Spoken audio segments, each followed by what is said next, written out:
Quick reading for March the 15th to March the 16th. A Capricorn, your cards are the Strength card, the Ace of Swords, and the Nine of Cups. So makikita natin dito, Capricorn, na parang may pagpupumilit si person pumasok muli sa buhay mo. I don't know kung saan niya pa gustong pumasok. It's up to you kung papapasukin mo. Capricorn, what I'm trying to say here is nagkaroon kayo ng separation, meron kayong misunderstanding. But I think that this person would really love to reconnect with you, rekindle the love, no? Bigyan ng spark, no? Yung namumundi-munding, ano ba yung namumundi-mundi na ilaw, no? Sa pagsasama ninyo. It felt like may mga promises din dito si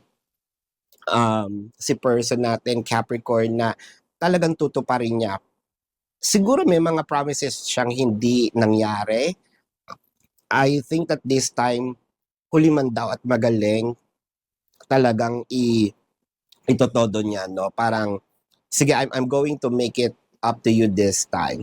So this is your quick reading, Capricorn, for March the 15th to March the 16th. My name is Daphne, but spirit calls me back.